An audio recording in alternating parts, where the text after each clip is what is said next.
कवि प्रस्तुत श्लोक में दुर्जन लोगों की निंदा करते हुए कहना चाहते हैं कि दुर्जन लोगों से हमेशा बच के रहना चाहिए। यदि अमीर है तो भी यानी वैभव संपन्न है, फिर भी हमें उसका साथ, उसकी संगति नहीं करनी चाहिए, उसको छोड़ देना चाहिए। श्लोक में दुर्जन की प्रकृति के बारे में वर्णन कर रहे हैं, उसका लक्षण प्रस्तुत कर रहे हैं। अकरुणत्वम् अकारण विग्रह पर धने परयोषिति च स्पृहा सुजन बांधो जने स्वसहिष्णुता प्रकृति सिद्धमिदं हि माधुरात्मनाम्। अकरुणत्वम यानी करुणा जिसमें है नहीं, निर्दयी हो चुका है। अकारण बिना कारण ही जो निर्दयता दिखा रहा है। विग्रह क्रोध करना या लड़ना है उसका। पर धने पराय धन पर योषिति दूसरे को, स्त्री पर स्त्रियां लालायित होता रहता है। पर धन पर स्त्रियों पर लालयित होता है। सुजनों और अच्छे जनों पर, बंधु जनेषु सगे संबंधियों पर अशंसा द्वेष और ईर्ष्या करता है। दुरात्मा नाम से दुर्जनों की यही प्रकृति सिद्धम, उनका प्रकृति से द्वारा सिद्ध यही उनकी प्रकृति मानी गई। यानी हिंदी में शब्दार्थ, हिंदी अर्थ ये है कि जो निर्दयी, बिना कारण के क्रोध करना और लड़ना, अकारण विग्रह लड़ाई करना, क्रोध करना, पराय धन पर और पराय स्त्री पर लालायित होते रहना, सज्जनों और सगे संबंधियों से ईर्ष्या करना, ये दुर्जनों का स्वभाव है। यदि ऐसा कोई व्यक्ति है तो उसको आप दुर्जन समझ लेना। जिसके मुख्य रूप से गुण पाए जाएंगे, जो दुर्गुण है वो अपने पास में रखेगा। एक निर्दयता, बिना कारण के लड़ाई झगड़ा क्रोध करना, पराय धन पर और पराय स्त्री पर लालायित होना, सज्जन और सगे संबंधियों पर द्वेष के, ईर्ष्या के भाव से रहना, ये उसके है। तो दुर्जन जो खल व्यक्ति होता है, किसी पर भी करुणा कभी नहीं करता, बिना कारण में से लड़ता रहता है, पर धन पर इस तरह के निमित्त उत्सुक होता रहता है, सज्जनों और बंधुजनों की उन्नति को सहन नहीं कर पाता, इसके स्वाभाविक लक्षण होते हैं। उनकी इन स्वभाव सिद्ध बातों को कोई कभी बदल नहीं सकता, उनसे कभी किसी को लाभ पहुंचा नहीं सकता। इसलिए अगले श्लोक में भी कवि ये कहना चाहते हैं कि दुर्जन जो होता है, चाहे वो विद्या से भूषित हो, फिर भी वो त्याज्य है। दुर्जन परिहंतव्यो विद्या अलंकार मणिना भूषिता सर्प किम सौन भयंकर। कि दुर्जन मतलब दुष्ट लोग पर तो त्याग देना चाहिए। अलंकृत यानी अलंकृत हो, यानी उसमें विद्यमान हो क्या, विद्या। विद्या अलंकृत, विद्या से अलंकृत तो भी परिहर्तव्य, त्यागने योग्य है। कैसे कि सर्प जो भुजंग होता है मणिना सुशोभित, यदि मणि से सुशोभित हो तदपि फिर भी क्या वो भयंकर नहीं होता है, अर्थात त्याज्य नहीं होता है, होता है। ठीक इसी प्रकार से दुष्ट पुरुष यदि विद्या से अलंकृत तो भी वह त्यागने के योग्य है, क्योंकि मणि से युक्त सांप त्यागने के योग्य ही होता है। कोई भी ये नहीं चाहता कि उस विस्तर के मुख से आसानी से हम मणि निकाल ले। इसी प्रकार से आपको ये नहीं सोचना है कि दुष्ट पुरुष से कभी आपको विद्या का लाभ मिल जाएगा, वो हमेशा त्याज्य ही है।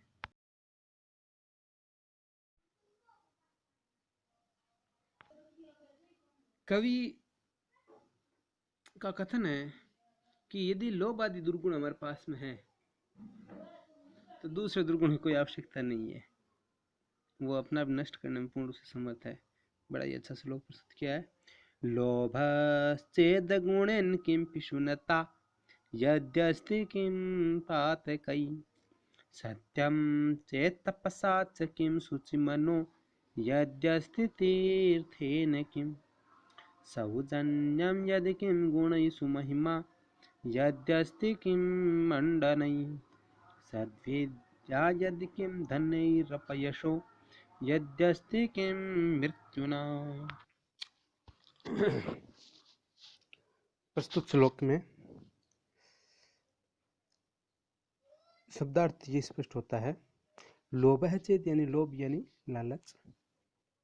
यदि लालच हमारी जिंदगी में है, जीवन में, अगुणेन किम, तो कौन सा दुर्गुण पीछे रह जाता है, यानी लालच सबसे बड़ा दुर्गुण है।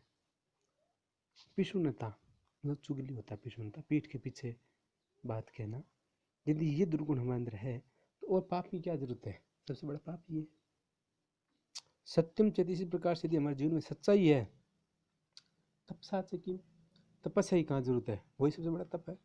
शुचि मन, यदि पवित्र मन है तो तीर्थ ही क्यों, तीर्थ यात्रा का क्या प्रयोजन, अर्थात सबसे बड़ा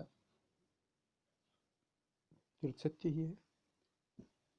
सौजन्यम, सज्जनता यदि है, गुण के हम दूसरे गुण की आवश्यकता ही नहीं। सुई महिमा, यदि सुयश अपना है तो मंडन ही, जो सब पाने के लिए हम आभूषण पहनने की क्या जरूरत। सत्य विद्या श्रेष्ठ विद्या यदि है तो शुद्ध नहीं क्या आवश्यकता है। अपयश अपकीर्ति यदि है तो मृत्यु की कोई जरूरत नहीं है, वो स्वयं मृत्यु अपयशी। तो हिंदी अर्थ ये आता है कि यदि लालच हमारी जिंदगी में आ जाता है दुर्गुण क्यों, अर्थात लालच सबसे बड़ा दुर्गुण है। पीठ पीछे बात कहने की आदत है तो अन्य किसी पाप की जरूरत है नहीं। चुगली करना सबसे बड़ा पाप है। सच्चाई यदि है तब अन्य किसी तपस्या की आवश्यकता नहीं है, सत्य ही सबसे बड़ा तप है। पवित्र मणि यदि है तो तीर्थ यात्रा की कोई प्रयोजन नहीं है, शुद्ध मणि सबसे बड़ा तीर्थ है। सज्जनता भल मानसिकता यदि हमारे अंदर है, दूसरे गुण की कोई जरूरत नहीं है, सज्जनता सबसे बड़ा गुण है। सुकीर्ति यदि हमारी है, दूसरे आभूषण की जरूरत नहीं है, सबसे महान आभूषण कीर्ति है। श्रेष्ठ विद्या यदि है तो अन्य धन की जरूरत नहीं है, सद्विद्या श्रेष्ठ धन। अब कीर्ति है तो मृत्यु की जरूरत नहीं है, कलंक मृत्यु से बड़ा है। तो इस पद्य के अंदर कवि ने हे और उपाधि का बड़ा सुंदर ही चिंतन किया है।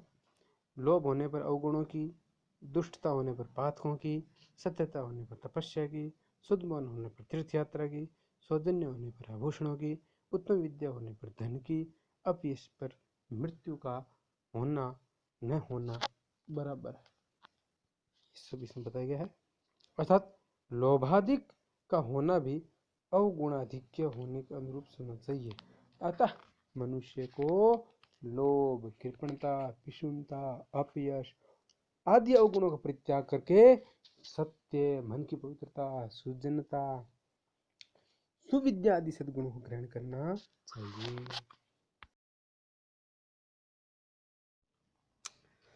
दुनिया में यदि कोई कठिन काम है तो वह है सेवा करना, और सेवा इतना कठिन है कि योगियों के लिए भी अगम्य बताया गया है, दुर्लभ बताया गया है। उसकी महिमा का बखान कर रहे हैं कि सेवा करने वाला यदि जी जान लगा दे सेवा करने में, उसके बावजूद भी उसमें दोष निकालते हैं दुनिया वाले। श्लोक बड़ा ही अच्छा है। मौनान मूक प्रवचन पटु वार्तुलो जल्पकुवा धृष्ट पार्श्वे वसति च सदा दूरतश्च प्रगल्भ क्षान्त्या भीरो यदि न सहते प्रायशो नाभिजात।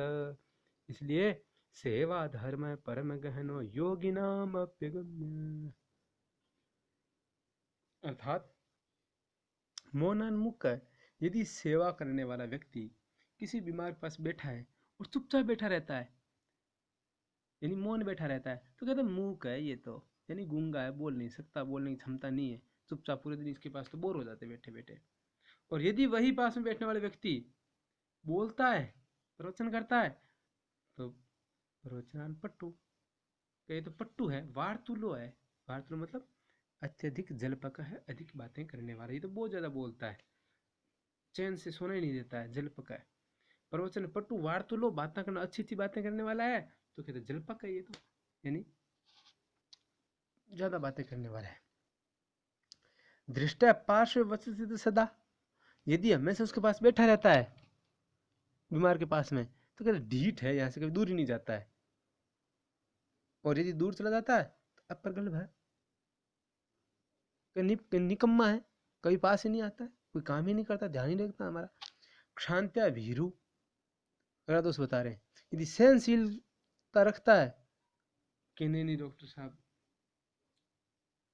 लगा दो कोई बात नहीं है, सहनशील रहता है, तो डरपोक है, कायर है। यदि न सहते प्रायश अभिजात है, अभिजात मतलब नीच जाति का है, सहन नहीं करता है। इसलिए कहा गया है सेवा धर्म परम गहनो, सेवा रूपी धर्म तो अति गंभीर है, योगी नाम पे गम्य, योगियों के लिए ही सबसे बाहर है। तो हिंदी अर्थ आपको स्पष्ट हो रहा है। यदि बीमार के पास में सेवक रहता है, और यदि वो चुप रहता है तो गूंगा। धुरंधर वक्ता हो तो अधिक बात करने वाला, सदैव समीप रहे तो ढीठ, दूर रहे तो निकम्मा, सहनशील रहे तो डरपोक है, और सहन न करे तो नीच जाति का। तो सेवा अत्यंत गंभीर है, ज्ञान योगियों के भी समझ से बाहर का विषय रहा है। तो मंदाक्रांत अच्छा है, अर्थांतरन्यास है।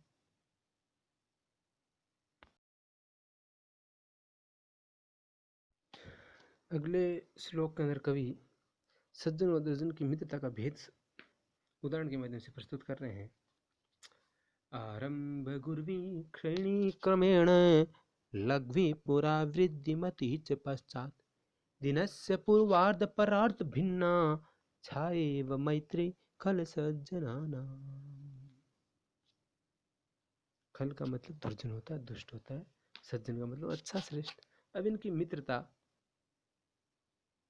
के बारे में बता रहे हैं कि आरंभ गुरुवी, शुरुआत में यदि आरंभ यानी प्रारंभ में ही शुरू होती है उसी समय, गुरु मतलब बड़ी हो जाए, एकदम घनिष्ठ मित्र हो जाए। और क्रमेण है, जब शुरुआत में बड़ी हो गई तब और बढ़ने का तो उसका कोई चांस ही नहीं बचता है। तो क्रमेण धीमे धीमे श्रेणी नाश को प्राप्त होगी। और पूरा यदि शुरुआत में मिले हैं जब मित्र बने उस समय पूरा मतलब पहले लघवी यदि छोटी है तो अवश्य पश्चात बाद कालांतर में वृद्धिमती बढ़ने वाली होगी। तो ये ठीक इसी प्रकार से है जिस प्रकार से पेड़ की छाया पूर्वार्ध दिन के पूर्व वाले हिस्से में बढ़ती है, शुरुआत में बड़ी रहती है, और धीमे धीमे जैसे जैसे सूर्य ऊपर आता है तो वो सिकुड़ती जाती, कम होती जाती है। तो जो मित्रता शुरुआत में बड़ी होती है वो पेड़ की पूर्वार्ध, दिन के पूर्वार्ध जो वृक्ष की छाया उसकी तरह है। और शुरुआत में जिसमें छोटी मित्रता हुई है, कम हुई है, धीमे धीमे बढ़ रही है, वो उत्तरार्ध काल की है। जैसे दिन के बाद में पेड़ की छाया दोपहर को उसके पास रहती है, धीमे धीमे दूर जाती जाती लंबी होती है। तो ये भिन्न भिन्न मित्रता का प्रारूप इसमें दिखाया गया है। तो दुर्जनों और सज्जनों की मित्रता इसमें है। जो पहली मित्रता है यानी बहुत लंबी अचानक से, वो दुर्जन होते हैं। शुरुआत में बहुत लंबी कर लिया, अपने स्वार्थ के लिए कर लिया, और जैसे स्वार्थ पूर्ति हुआ धीमे धीमे खत्म। सज्जनों की मित्रता होती है वो निस्वार्थ भाव की होती है, प्रारंभ मिले बड़े प्रेम से मिले, जितना हुआ फिर देखा उसकी सज्जनता आदि श्रेष्ठ गुण है तो धीमे धीमे बढ़ती गई। और दिन के उत्तरार्ध भाग की तरह जैसे वृक्ष की छाया होती है, शुरुआत में अपने ऊपर ही रहती है, फिर थोड़ी सी बढ़ती है, 2 बजे 3 बजे 4 बजे 5 बजे 6 बजे तक बहुत लंबी हो जाती है। तो इसी प्रकार से सज्जनों की मित्रता होती है। तो दिन के पूर्वार्ध हिस्से की मित्रता है वो दुर्जनों की है, दिन के उत्तरार्ध हिस्से की जो मित्रता होती है पेड़ की छाया की तरह, वो श्रेष्ठ सज्जनों की मित्रता बताई गई है। तो पूर्वार्धम च परार्धम च तयो छाया पूर्वार्ध परार्ध छाया, ये समास हो गया। खलानाम च सज्जनानाम च खल सज्जनानाम, समास हो गया, द्वंद्व समास हो गया।